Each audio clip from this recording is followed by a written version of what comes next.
I mentioned last Sunday that I absolutely love this time of year when the new Christmas albums or songs are released.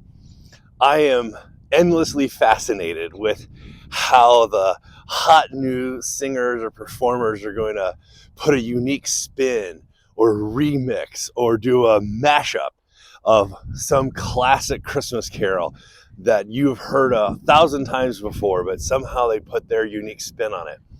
I especially like the Christmas specials on TV and look forward to seeing who gets assigned to sing "Oh Holy Night." "Oh Holy Night" is probably my favorite Christmas song.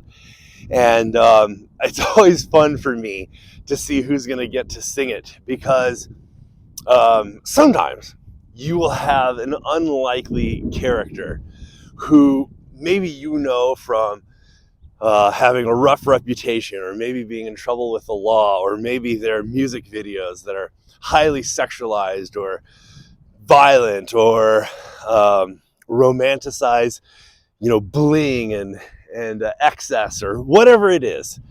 And then they get to sing this song, and it comes to the second verse, and it says, "Truly he taught us to love one another. His law is love, and his gospel is peace. Chains shall he break, for the slave is our brother, and in his name all oppression shall cease. The thrill of hope, a weary world rejoices, for yonder breaks a new and glorious morn. Fall on your knees, oh, hear the angel voices, oh, night divine, oh, night when Christ was born." And I just love that moment because that message is an incredible message. I mean, it is the point of the nativity story. It is Christmas. The gospel, it is the good news of liberation in a world transformed. And sometimes the most unlikely characters get to bear that message. And that reminds me so much of our Bible stories, our gospel narratives. They have the most unlikely characters who get to tell the story.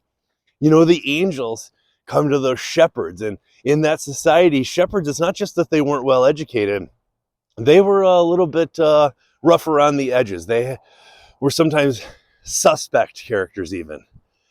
And those young women, I mean, those two groups, their testimonies weren't even admissible in court. And yet that's who God chooses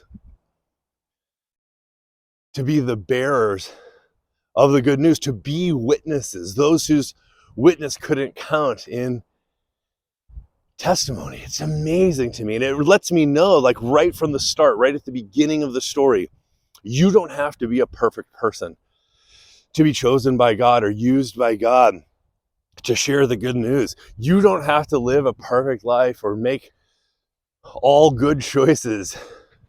You don't have to come from high quality stock or be well educated or make lots of money for God to involve you in the divine plan, the revealing of the good news of God's love for the whole world.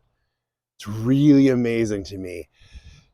And I just love this time of year when unlikely characters get to say amazing words because the message isn't dependent on the quality or the virtue or the reputation or the standing of the messenger.